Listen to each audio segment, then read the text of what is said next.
Everyone has a bright light inside of them that deserves to be seen by the world. That's why it's time to shine the light on the extraordinary who are accomplishing phenomenal things. This is the Shine Out Loud Show with Lillian Obogo.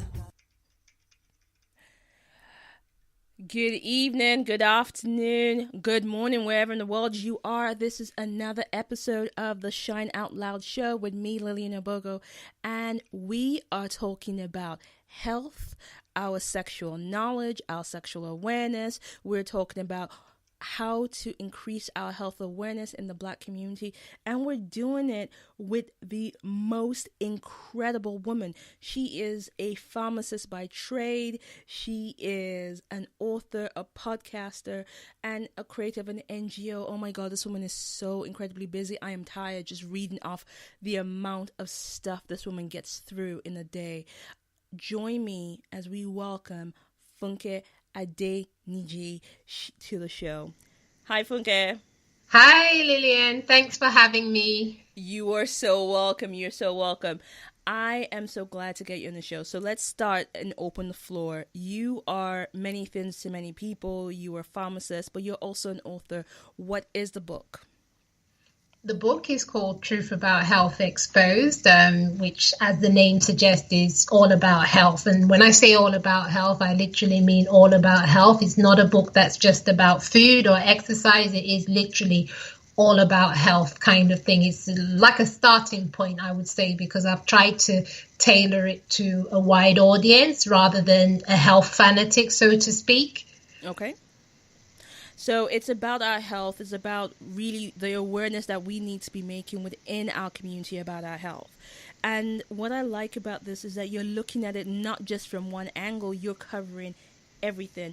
But let's go back into you. You know, we started with you, being a pharmacist, but not just a pharmacist. You have specialist knowledge in HIV and infectious diseases, as well as a master's in global health policy. And so with all of this, let me ask you, what was your why behind you going into the medical field? Oh, that's going back a few years. Let me see if I can remember. I think, when I was young, there was a lot of factors, actually. I wasn't someone that woke up and just said, oh, I want to go into the medical field. Although when I was young, I can remember my mom saying I always used to love being in the hospital. So maybe that was a sign. But I think, when I was young and at that stage when I was in secondary school and people were starting to, you're starting to think about, okay, what do you want to study in university? And my line was the sciences. So, right.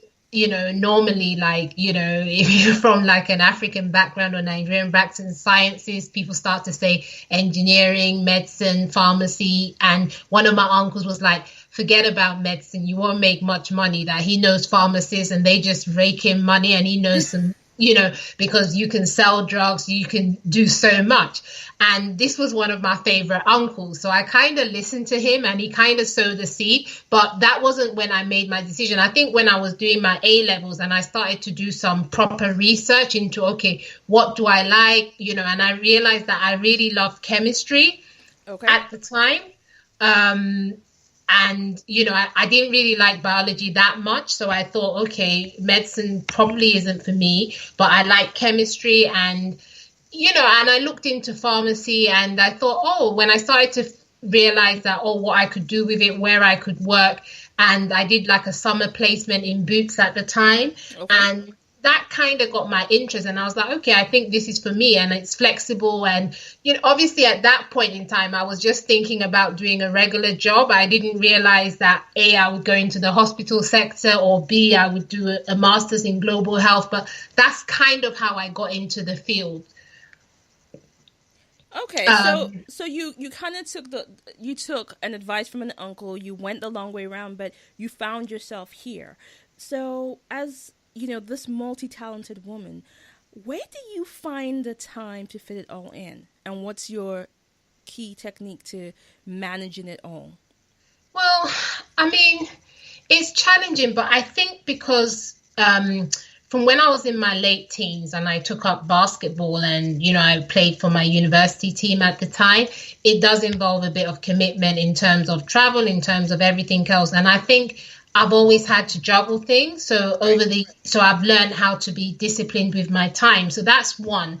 But I also think with life, like when I did my master's, it was quite challenging. But I think part of the thing that pushed me and made me finish it was that I got a scholarship for it. And so I kind of had a responsibility, I guess, to see it through. But it is tough. But I think everything I do, I'm passionate about it. I don't do things that I don't really like because I can't function. I'm not someone that can just go through the motions. I have to be into what I'm doing. And I think everything I do, I am passionate about it. It fits in with me as a person and my personality. And also I see, I'm motivated by creating change and creating positive change kind of thing. So that I think is what kind of drives me. So I don't think about the limitations. I just think about getting what needs to be done. Okay. Well, and I like that. And that's a mouthful. Let's... I like that. There's a discipline that is required because there's even a discipline that's required to write a book.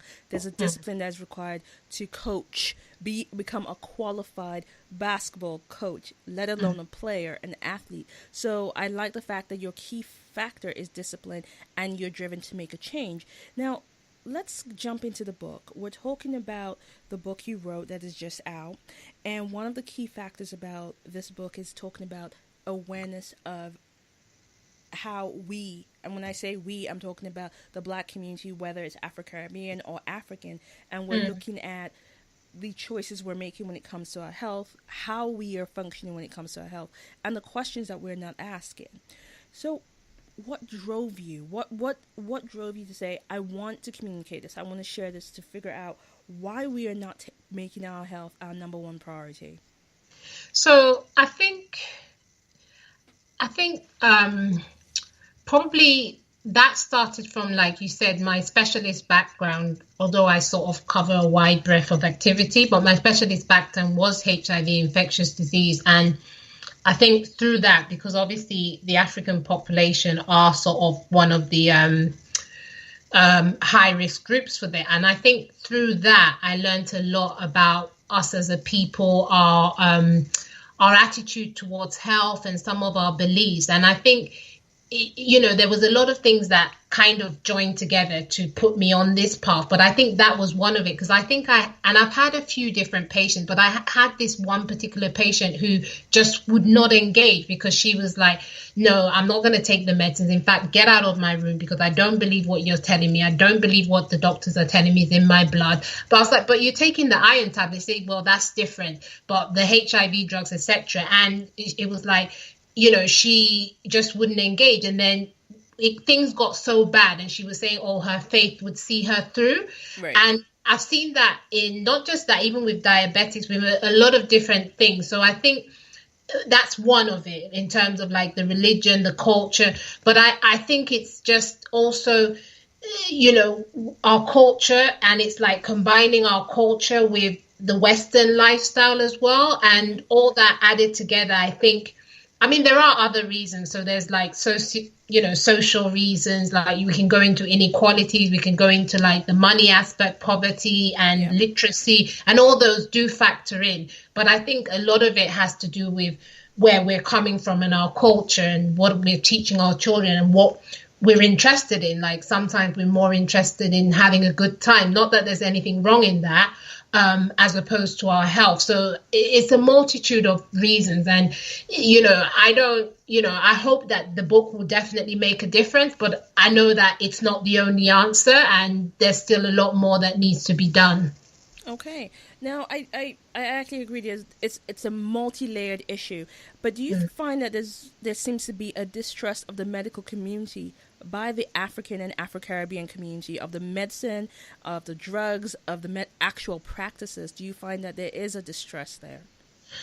I think what it is, and I was speaking to someone yesterday, I think on a radio show, Urban Jazz, just with Cynthia, shout out to her.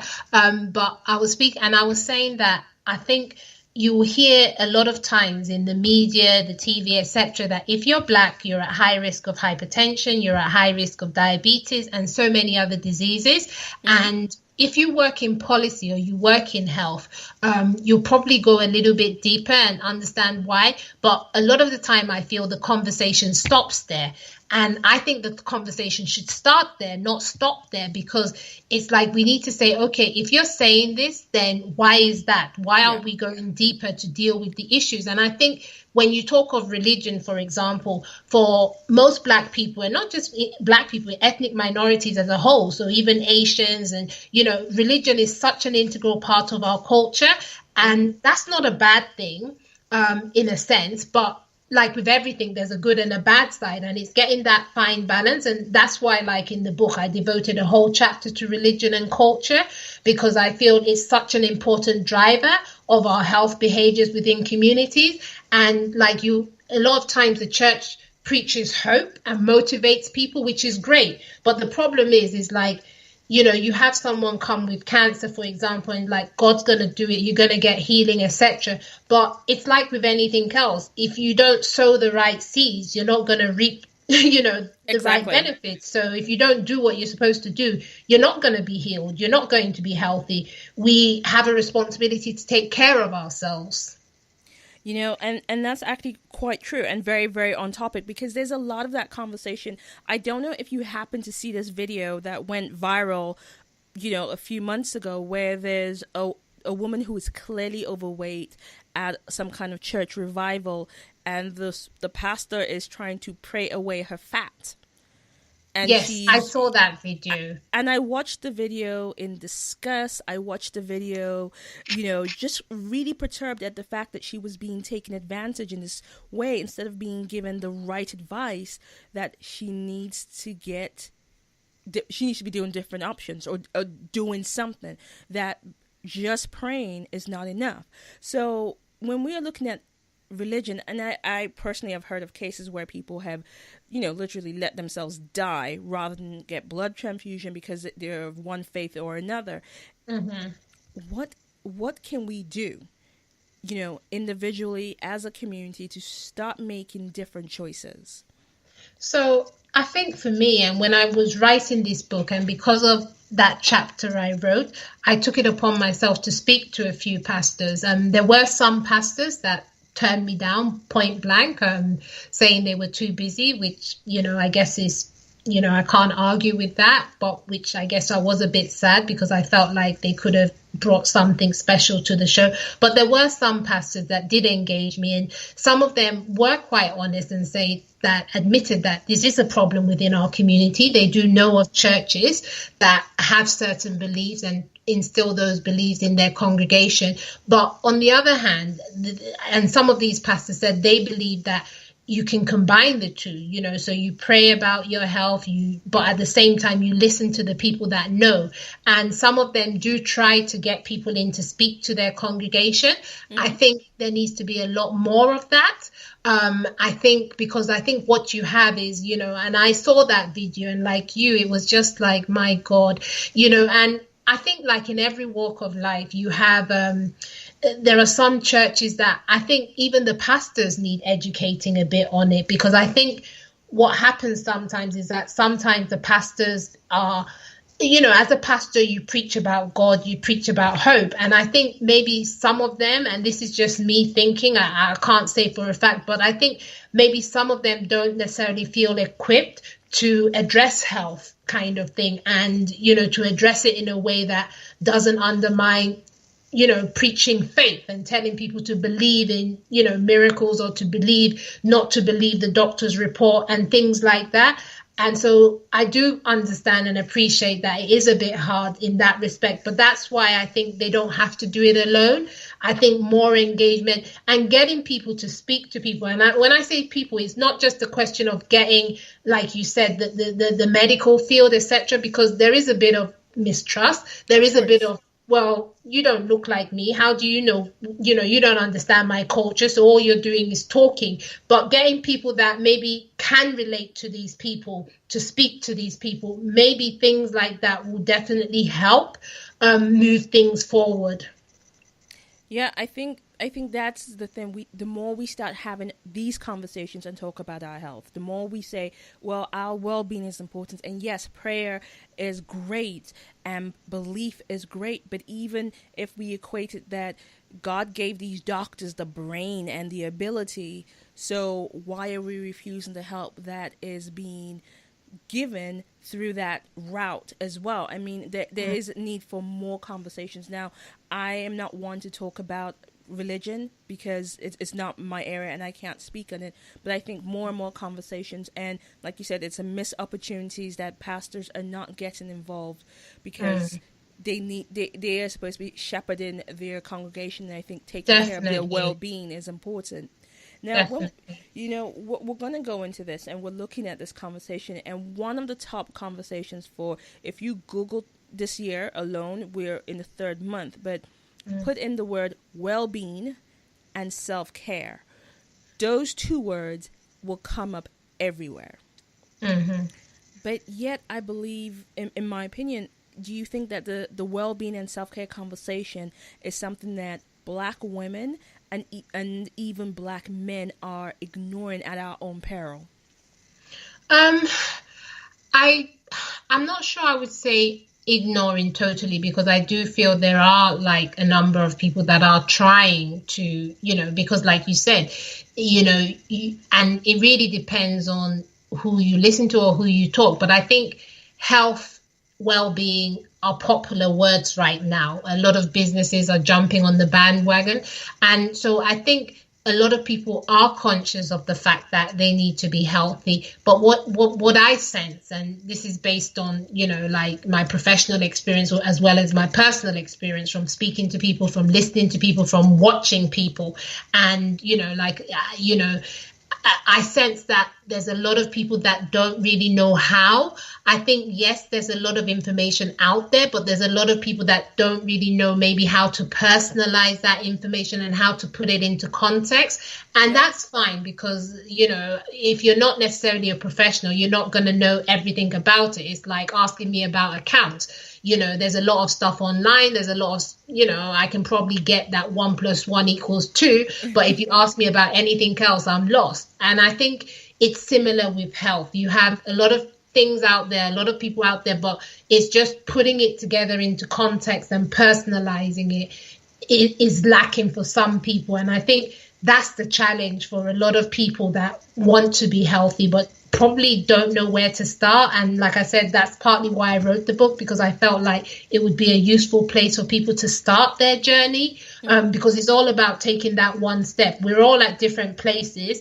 And I think when people hear the word health too much, they also start to feel bad within themselves that, they're not matching up, they're not doing what, so-and-so is doing, etc. And, it's also making people feel like, your starting point may be different, but it's important to focus on your journey as opposed to other people.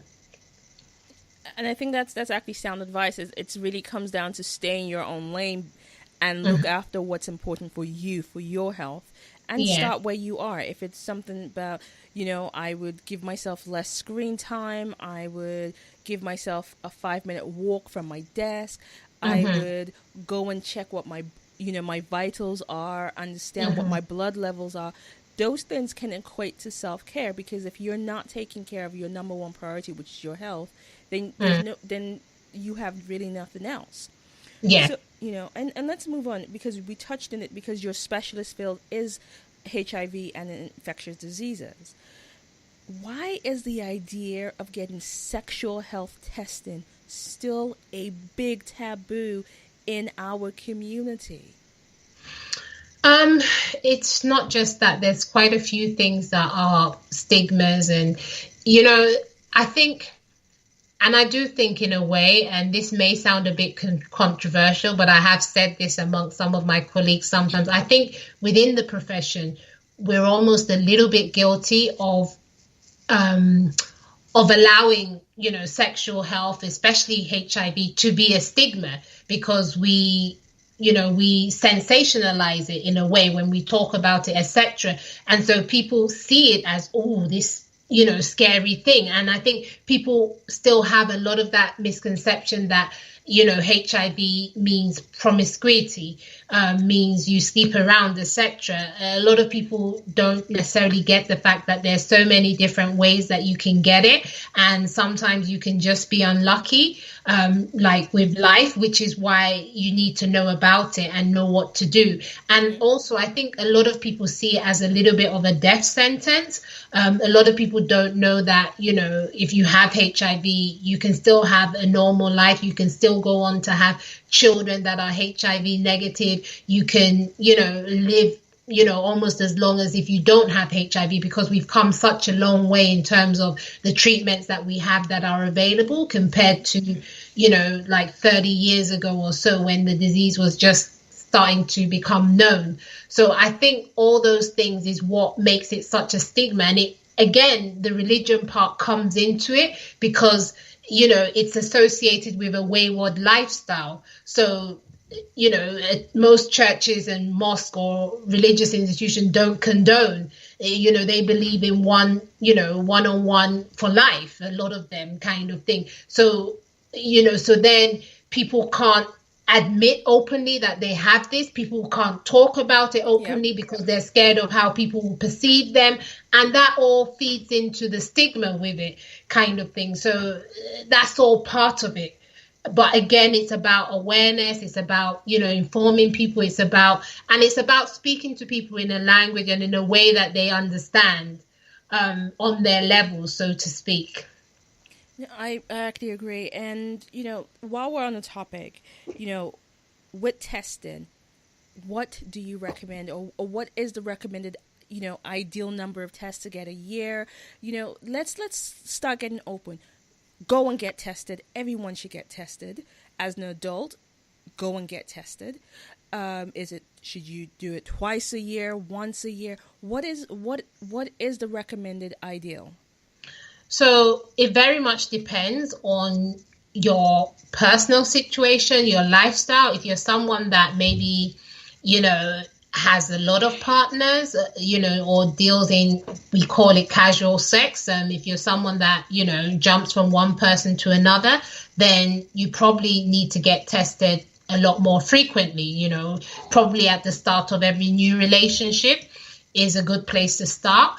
If you're, someone that, doesn't necessarily sleep around that much, then you probably don't need to do it as frequently. Although I do say, if you're in a long-term relationship, then it's still useful to have a test every now and again, because unfortunately you can never vouch 110% for the person that you're with.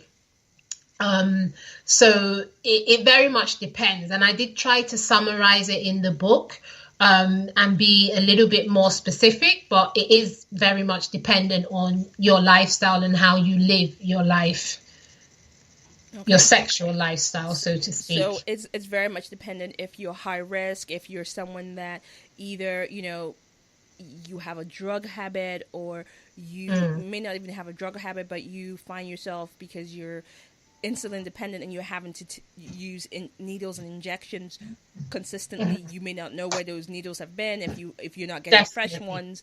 So, and if you're in a job where you are bound to come in contact with bodily fluids such as blood and stuff like that from your environment at work, it should be the owner. Yes, you should get tested. So I think like the risk of getting, sexually transmitted disease. So there's sexually transmitted diseases, and then what you're talking about is bloodborne viruses. So things like HIV and hepatitis, which you can get through needle stick injuries. But to be honest, the risk of those happening now are extremely low. We rarely see it anymore. And if someone works in that field and they get a needle stick injury or something, there are things to do right on the spot, and most places have protocols for that. So I wouldn't worry too much about that. I think if you're someone that uses drugs, injects drugs and things like that, then obviously it's a little bit trickier because when you take drugs, a lot of times you're not in your right mind. And that's why we have, like in the UK especially, we have what we call needle exchange schemes, whereby if you're someone that is a drug user, you can go to any pharmacy and we will give you like, you know, a package to help you inject drugs safely. I think when it first came out, which was way before my time, there was a lot of controversy because it was like, well, you're encouraging people to take, but actually, no, we're protecting them from themselves and from being a public health risk. So there's that. So we still see it, but we definitely, like, our rates of, you know, HIV and things like that in people that use, you know, drugs or inject drugs is definitely not as high as places like Eastern Europe or Russia, where they don't necessarily have some of the schemes that we have. Okay. All right. So that's actually good to know. So there are tools, there are prevention methods that prevent that from being an issue. So when we're going into this conversation and we're keeping the idea of testing and healthcare, you know, what are, you know, especially for women, let's talk about specifically for women. We all know that we get the letters about going to get smear tests done and all of this. And half the time there are women who don't go. So in your, you know, based on the book and based on your experience, what are the top 3 things we have to stop doing today to keep at the peak of our sexual health and our health generally as women? So I think monogamy is definitely very healthy.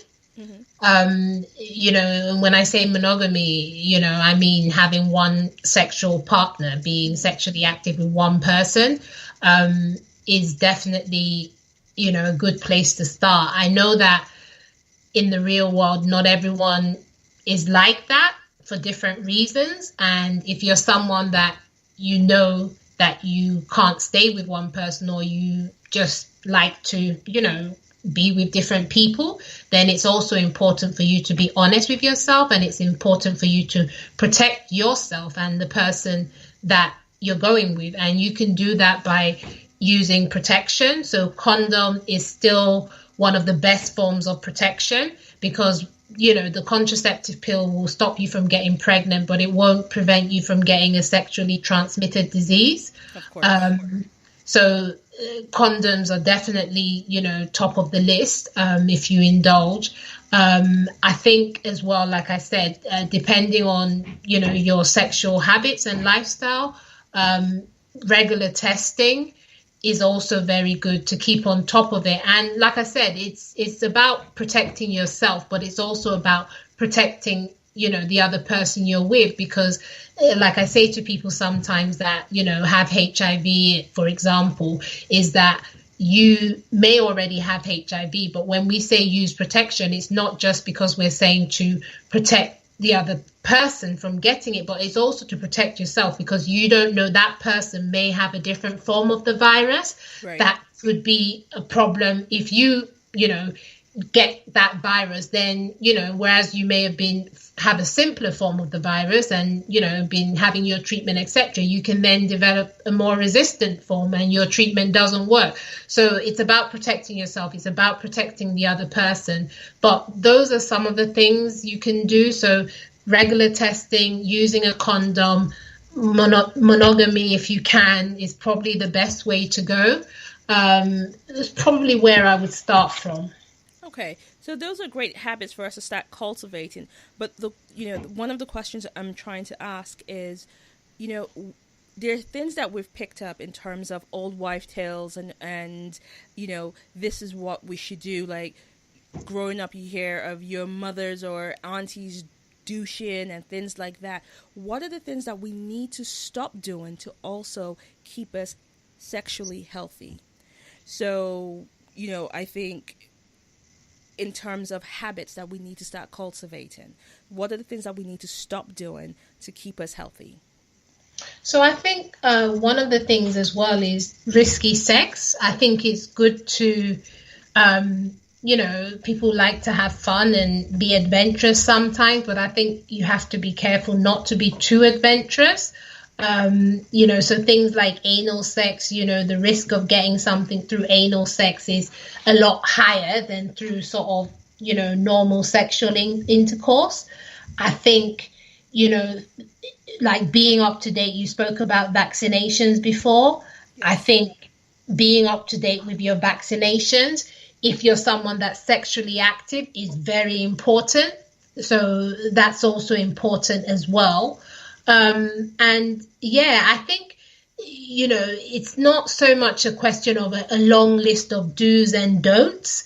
I think, and I think I gave like a top 10 or something in the book. And I think if you just stick to some of those basics, and I think you'll probably be okay in terms of your sexual health. So this isn't about saying that you can't enjoy sex or you can't, express yourself with your partner, but it's just about trying to do it in a healthy way, which, will probably give you a lot more peace of mind and make you happy. I think that's wise, and it's really about taking responsibility and being responsible, and you can still have the fun that you need to have, but being responsible with it. Definitely. One of the things that I will say is that a lot of times when you read certain magazines or when you even have conversations within your group, there seems to be this idea that you go into your doctors, you see your gynecologist, but you kind of feel stupid because you don't know what questions to ask. They will tell you something and you feel like, well, I don't know how to approach this. So what are the questions that we need to arm ourselves with as women when we go and visit our gynecologist, when we're having those intimate tests in terms of smear tests and things like that, things that we need to be aware of? What would you say are the top 2 or 3 that we need to have in our back pockets? That's a really difficult one to answer. And that's not me trying to sit on the fence. And that's because everybody's situation is very unique. It's like for me, for example, if I see a patient, if I'm in clinic, outpatient clinic, or even in the ward, you do all this training, they teach you all these things, they tell you what you're supposed to ask people, but until that person's in front of you, you just don't know what questions you're going to ask to get the information you need. So I think it's a similar thing when you go in to see, like, any specialist, in terms of, your question and your line of questions will somewhat depend on what they tell you and what they ask you. So what I would just say is that if you're going to see any specialist, like, whether a gynecologist, whether a sexual health, professional, whatever, is to go with an open mind, to listen, and to ask them, make sure they explain to you what it is they're telling you. So if they're doing something, ask questions, like you said, I say to people, even to juniors when I'm talking, I don't believe there's any such thing as a stupid question, because even with my colleagues, we work as a team, and sometimes I'll be speaking to doctors, or doctors will come to me sometimes like, oh, do you mind if I ask you a really stupid question? I was like, there's no stupid questions. And even on my side, I might go and ask the doctor something and I'll be like, oh, I hope he doesn't think this is a stupid question. But the truth is, if you have that question, it's not a stupid question. And I think you're more stupid for not asking it. So for you want to go into that appointment and you want to walk away knowing that all your questions have been answered. Forget about, what they might perceive or think, because that's not really important. At the end of the day, you're there to get help and you're there to get answers. So make sure you get the answers you need. So I would just advise you to be open, to listen what is said to you. If you don't understand it, just tell the person, oh, please, can you just understand it? Because I don't really get what you're saying. If they're giving you treatment, ask, okay, are there alternatives? Is this the best treatment? Personally, I like patients that engage. I don't know if it's because I ask questions a lot, but I actually like it. So I try to open the floor and give them a chance. There are times, though, we're under pressure and, sometimes we might feel that some patients go on a bit. But I think as a patient on the other side, I think you have the right to, put whoever's, seeing you to the test and ask them to engage with you. Okay, so I like that. So be prepared to ask questions, be prepared to be open and listen, and be prepared to take the advice on board. Yeah, in a nutshell, yeah. So let's kind of switch pace a bit, because the book covers your sexual health. It covers quite a few different areas. And one of the things I wanted to get into was food, because every day there's this diet, there's that diet. So let's talk about this. And there have been talks about how there are certain foods that we're eating in the UK that is unhealthy for those of the sub-Sahara, for Africans and African Caribbeans. Would you say that there are certain things here in the UK that we're eating that's unhealthy for us? I think there's a lot of things out there that we eat that we're not supposed to eat that are unhealthy. But and I did like devote a section about diet in the book, kind of thing, and I think our food, and this is where, like I said, the culture where we're coming from. So a lot of African and African Caribbean food is quite rich. And I think obvious things like combining those foods with things like Big Mac, and, cans of Coke is probably not the best combination. Right. But I think by and large, if you try and aim to have like a balanced diet, literally a balanced diet, then you probably won't go, it will probably be harder for you to get it wrong.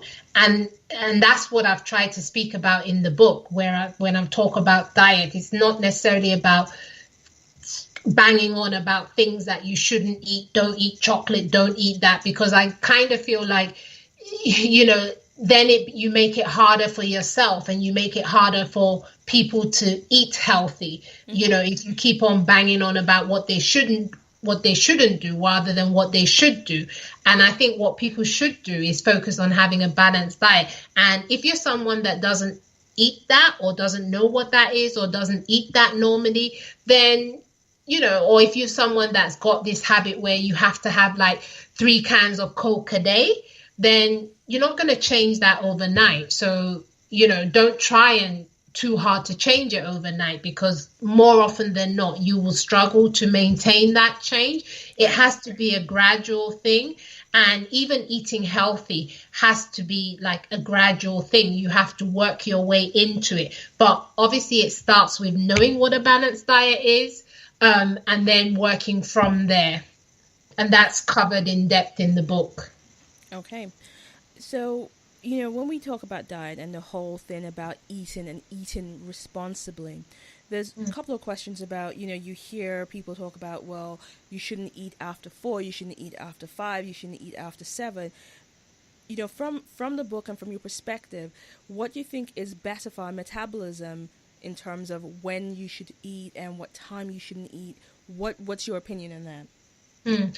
So I think health, even though I teach it and do it, I think it's a little bit different from other things where they have a masterclass and say teach you all the principles, because there's a lot of things that are quite personal. So it's things like what you've just asked, for example, if you're someone that works a night shift, then what would be ideal for you is very different from someone who works 9 to 5. So it will depend largely on your lifestyle, when you sleep, when you eat. Generally speaking, you're probably not a good idea to have like a heavy meal, just before you go to bed. Digestion generally takes 2 hours at the least. Right. So you really want to be having your meal a couple of hours before you go to bed. Even if you decide to have like a late snack or something, your main meal should be like a couple of hours before you go to bed. In terms of what you eat and how you mix your diet, again, that kind of depends on other things in your life and what's going on. And I guess that's where sometimes having a one-on-one with, like a health professional can be helpful, in terms of guiding you and directing you into what's best for you. I think, I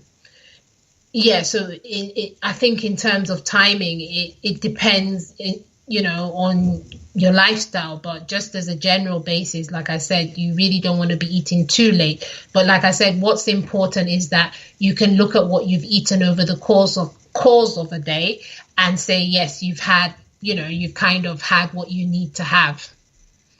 Okay. All right. So it's very much dependent on the person, and it's best to get advice that is prescriptive for you. Yes. Okay. So, if you are just joining us, you have missed 41 minutes of the show with F.E Adeniji. She is a pharmacist, an author, a podcaster, an NGO creator. This is a very talented woman, and we've been discussing about her first book, which basically is her call to action for those of us from the African community, Caribbean community, to take charge of our health. It's called The Truth About Health Exposed, and she has been talking about what drove the book and what has inspired us. And so if you've missed all of that, you need to catch up very quickly. This is a very, very talented woman. So, Funke, we have come to that point in the show where we talk about our So Loud moment of the week. And at this point, we actually look at what or who do you want to celebrate as your So Loud moment of the week? Oh, like... So, it could be... I will pick your So Loud moment of the week if you don't mind. Okay. Let's give a huge shout out for taking that leap and writing about our health from the perspective of us in the community. Let's give a huge shout out to the Truth About Health Exposed and the woman that actually created it. I think that is a very worthy shout out moment. So yes, I think we should do that. Okay, so how do we do it? Oh, we've already done it. Oh.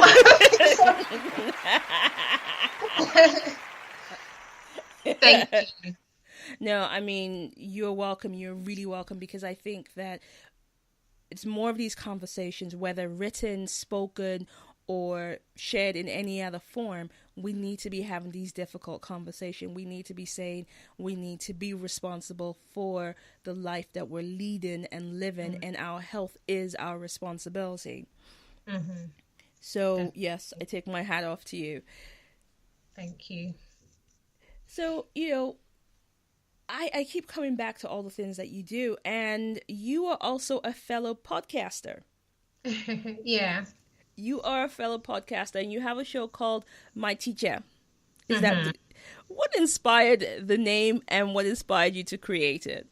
So My Teacher is originally an ethic. Teacher is like an ethic word, my mom's ethic. So I wanted to pay homage to that side of me, and it means teacher.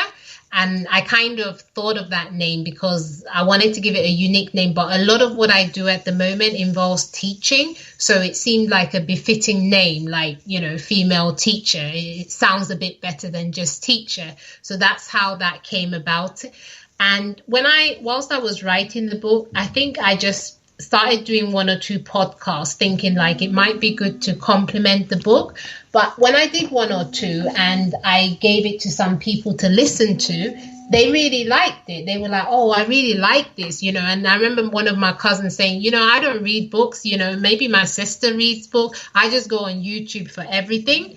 And so I kind of thought that, to reach out to a younger generation, and also to cater for people that maybe aren't into books as much, and just so that people can listen to things on the go. I thought I'd start to do not lengthy podcasts, but sort of 5 to 7 minutes where I could just give people tips, and I'm not repeating anything that in the book. So the idea of the podcast is to complement what's in the book and to help give more practical tips kind of thing. So that's kind of how it came about. And I think it caught on because I stopped doing it. And then people were asking, oh, why did you stop? And I was like, oh, I didn't know anyone was listening.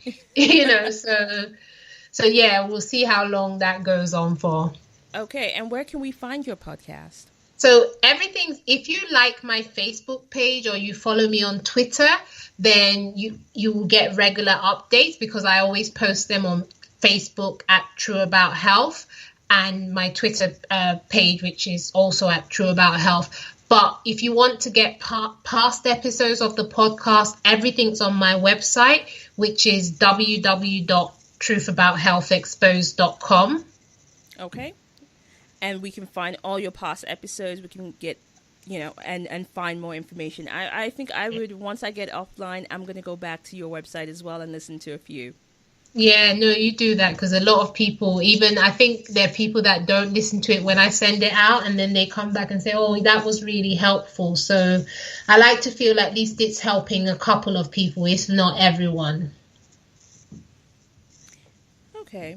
So, we've just had a question that have just come in, and one of the questions that have come in is, how did you make your transition from basketball player to basketball coach? To be honest, I had no intention of being a coach. I don't necessarily think I have a bigger vision than which the vision I have would, I don't think I'd be able to achieve it as a coach. So the coach was more of a step because basically, when you do camps and when you do other things, especially in England, you kind of need to have ticked the box that you at least have a coaching qualification. Yeah. And that's kind of why I did it, because I was already thinking ahead and I already had the vision like years back. So when I knew that I was ready to move on from playing, and I kind of thought of what I was wanting to do and where I was wanting to go, I thought that, it's important that at least I have some sort of coaching qualification in case anyone pulls me up, basically. Okay. And was that vision aligned to your NGO that you started? Yes. And what is the NGO? Because we've kind of talked around it, but let's talk about the NGO, which is Women Elite Sports Empowerment Initiative, which is otherwise known as WESI. I set it up. It's really interesting because everything I'm doing kind of feeds into that. That's kind of like the mothership. Basically, when I was playing, there was nothing wrong with me. I didn't have an injury, but I was so frustrated with the system we had in the UK and what I was doing and the experiences I was going through. And it was like, well, I can either go to Europe and play pro, but then I felt like at that stage, I was always going to be limited because of my basketball CV. And it wasn't about how hard I worked or the opportunities. And because I'm a woman, anyway, there are very few women that get, what they're worth. So I kind of made a call. And around that time, I had started thinking about this vision of like, creating more opportunities for women in the sport. And I just felt like, that's probably the right path for me, because I think the end goal for me, even as a player, is always about effecting change. And I felt like if I started this, the earlier I started it, probably the bigger impact I would have than playing. At that point, I kind of won back-to-back championships or experienced winning, even though it was a difficult situation I was in. But I kind of experienced it, and I was kind of like, that's not enough for me. I kind of still had that drive to do more. So and it's interesting because along the line, I was also starting to grow professionally. I'd been to a few international conferences and I was starting to learn, and I was done my master's, and I was starting to learn a lot about health, from a different angle from, working in like a hospital or working as a health professional. I was starting to see the bigger impact of like, foreign policies, economics, and all those things. I was starting to appreciate some of the struggles in the African healthcare systems and all that. And so I just felt, sports is such a big thing that I could kind of merge it together and effect change through creating opportunities, but also more importantly, through improving people's health and well-being. So that's kind of how it came about. And I wrote the book actually because I felt like, there's a lot of people that it's fine if you're into sports, I can engage you that way. But then there's people that aren't into sports. And for those people, I can't tell them the benefit of sports if they don't know what health is about. And I don't mean that in a patronizing way. So that as well was part of the thinking as well behind the book. And I thought as well that, I'll be able to raise a bit of money for the NGO at the same time. So that's kind of how everything came about. That's absolutely amazing. So my question regarding the NGO is, how can we support it? How can we find out more? And what kind of support do you need from the community at large?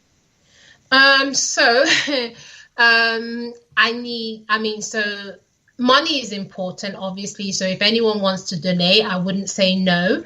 But I think more importantly, we're looking for people that we can work with on a long-term basis. So, we're looking for sponsors, people that, might want to sponsor some of our events or what we're doing, and, sponsor us as an organization, or people that might want to donate prizes or presents. And also that's the monetary aspect of it, which obviously we need to move forward, and like funding. But I think there's a lot of things people can do that isn't going to cost them that much. So one thing is buying the book will help you improve your health, but it will also help us. The other thing is following us on Facebook, following us on Twitter. Those are things that won't cost you. We've been nominated for some awards. I think the Diversity National Award, which I'll put on Twitter. So nominating us for that. The end goal for me isn't about trophies or awards. It's about pushing the vision forward. But these are all things that will help us to move forward, that people can do that won't cost them. And yeah. Well, you know what? If you want to see more, there is a website, which is www.westside, which is WESIE online.com. Okay. So that's the link to the NGO. And what I was just about to say to follow that up is, community, let's come out and support this, because it's about our health. It's about helping others find their way through opportunities through sports. And if we can support other charities, we can support ours as well. I think that's actually critically important. So yes, follow, do the likes on Instagram, share and tweet. But let's put our hands in our pocket and support, because that is what will keep it going. So that's my 2 cents. And once we are offline, we'll have a conversation about this. Now, thank you, Lillian. You are so welcome. If we are not supporting our own community, then what are we doing? Yeah. It's really that simple. Now, we have covered quite a lot. And we've spoke about well-being and self-care. So, woman, how do you take care of yourself? What are your self-care practices? I think doing all this, I have to keep telling me, you've got to practice what you preach. Like, I think the other day, it was my sister. She was struggling, not getting enough sleep. And I was like, okay, you need to do X, Y, Z. And she came to me the next day and said, you know what you said works so well for me. Oh, thank you so much. I feel like so much better and on top of things. And then I looked at myself and thought, you know what? The last few days, you've been getting like 4 hours sleep. No wonder you're tired. You're not practicing what you preach. So I had to like go back, and change my whole plan and strategy and, do what I told her to do, and that worked for me. So I think for me, most of what's in the book. So even the things because obviously when I was writing the book, there was some new things I learned that I didn't know, there was a lot that I knew, but there was a lot that I didn't know. And most of those things I put into practice, like when I, was writing the book, like I did a health plan for myself. I, lost I think it was 2.6 kilos, because I'd gained some weight sort of last Christmas. And so I tested some of the tips and things I put in the book on myself, and it worked for me. And so I mostly, to be honest, I kind of follow most of what's in the book. So if anyone looks at me and thinks that, oh, okay, you look healthy, not that you can tell what's going on inside me, but most of what I do is kind of, I would feel uncomfortable telling people to do what I don't do. So I try to practice what I preach. I try to make sure I get at least 6 hours sleep most nights. Okay. So yeah, and I try to, have a balanced diet. There are times, where I fall a little bit short, but I try to make that a rare thing rather than the norm. Okay, that's actually quite good. And sleep is the biggest priority for us right now, is to get more sleep. I think we're all sleep deprived. Yeah, because we all work so hard. We're all trying to chase things. So, but yeah. So, Funke, with everything on your plate, with the book out, what's next for you? So, I have organized a seminar And I've organized it actually very cheap because I genuinely want people to come out and to be a part of this. And the seminar, again, I don't necessarily believe in repeating what I'm saying in one place. The seminar is about, like, teaching people about certain things, about how to, like dealing with those barriers. Yesterday I was speaking to someone, they were like, you know what, I just don't have time to do those things. I used to be fit in school, work, life takes over. And it's really about how to deal with those barriers that stop you from doing some of the things you should be doing, because there's some things we don't know, but there's some things we do know, but it's trying to do those things. So, and then I've got a few speakers that will be speaking about things like sugar, and for those people listening that have kids, obesity amongst children is a really big thing. So we're going to tackle that, because a lot of people don't know that they're giving their kids sugar. There's so many hidden things going on, so we'll try to address that.